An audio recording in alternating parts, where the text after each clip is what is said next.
Inilah detik-detik warga yang berada di posko pengungsian Desa Garoga, Kecamatan Batang Toru, Kabupaten Tapanuli Selatan, Sumatera Utara, berhamburan menyelamatkan diri.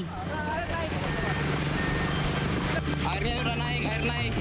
Hal ini terjadi lantaran air sungai Aek Garoga mendadak naik hingga sebatas jalan. Insiden ini berawal usai kawasan tersebut diguyur hujan deras disertai angin kencang. Saat itu, sebagian warga sempat berteduh di posko pengungsian, sedangkan para operator alat berat tengah memarkirkan alat beratnya. Sementara warga menyelamatkan diri ke tempat yang memiliki lokasi lebih tinggi. Hingga saat ini, warga belum kembali ke Desa Garoga. Warga khawatir air sungai yang meluap ini membawa material kayu yang masih berserakan di hulu sungai. Dari Tapanuli Selatan, Sumatera Utara, Indra Mulia Siagian melaporkan. Beberapa titik di Kecamatan Tanjung Pura, Sumatera Utara masih terendam banjir. Ya, akibatnya warga mendesak pemerintah menyediakan pompa air untuk mengalirkan genangan air menuju sungai.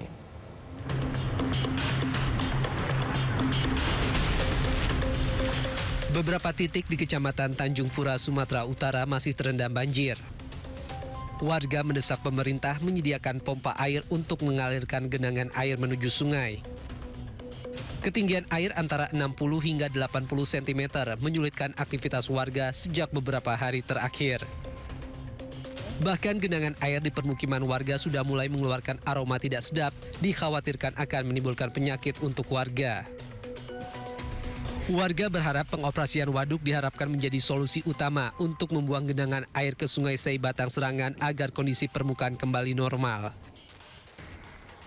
Dari Langkat, Sumatera Utara, Muhammad Hijrah Lubis, iNews melaporkan.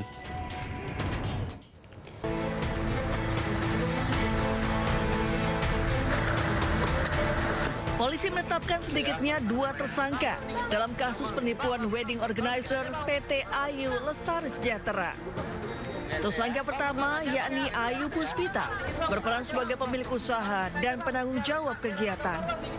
Sementara tersangka berinisial D membantu melaksanakan kegiatan.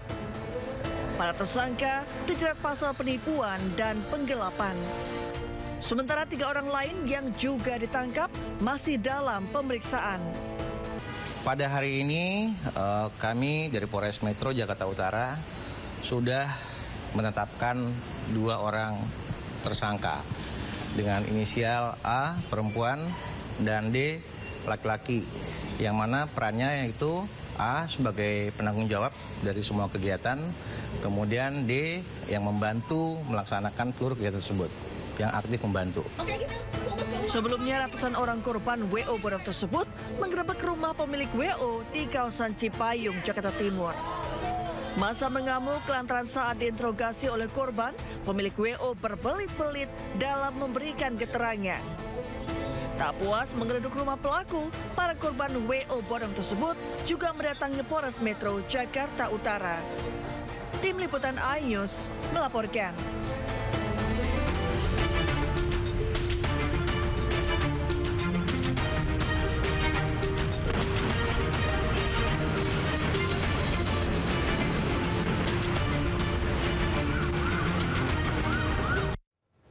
Pemirsa, saatnya kita simak pantauan arus lalu lintas. Kami telah terhubung dengan Brigadir Treslinda dari NTMC Polri yang kini berada di kawasan Cempaka Putih, Jakarta Pusat. Ya, Brigadir Treslinda, bagaimanakah pantauan arus lalu lintas dari tempat Anda melapor?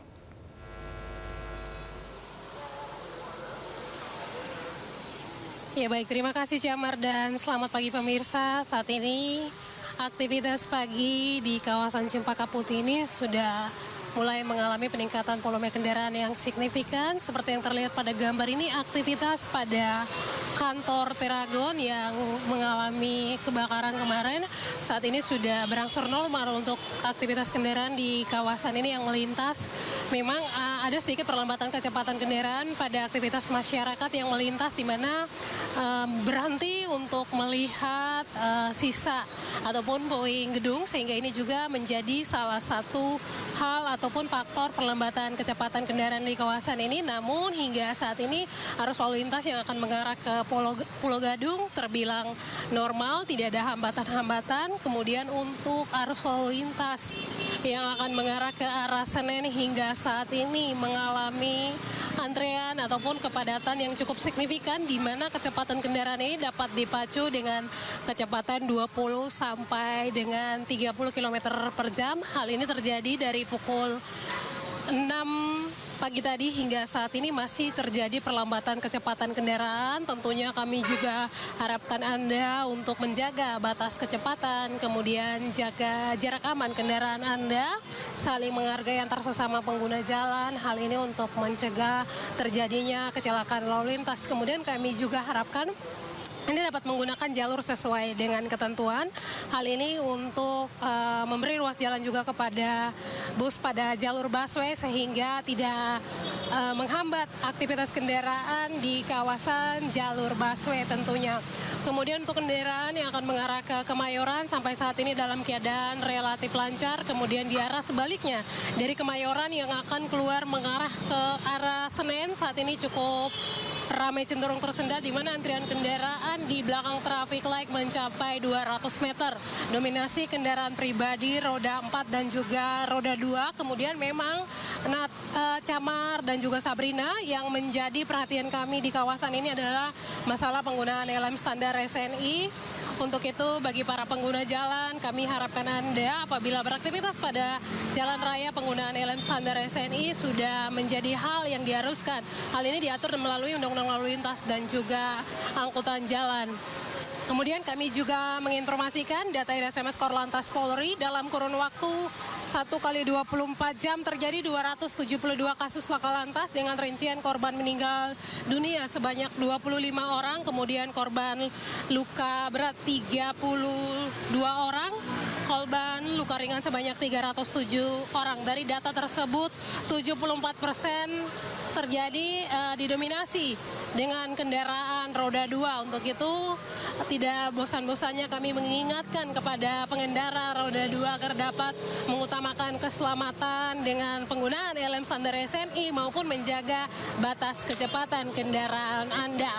Kemudian terkait dengan kegiatan pada kantor Teragon, sampai saat ini evakuasi sudah selesai dilaksanakan pada malam tadi. Saat ini untuk aktivitas masyarakat di kawasan kantor Teragon sudah berangsur normal. Kemudian bagi Anda yang akan mengupdate informasi-informasi seputar arus lalu lintas terkini, kami siap melayani di 1500669 ataupun melalui SMS center kami di 9119. Kembali ke Camar dan juga Sabrina di studio, silakan. Baik, terima kasih Brigadir Treslinda atas laporannya dari kawasan Cempaka Putih, Jakarta Pusat. Selamat bertugas kembali dan salam presisi.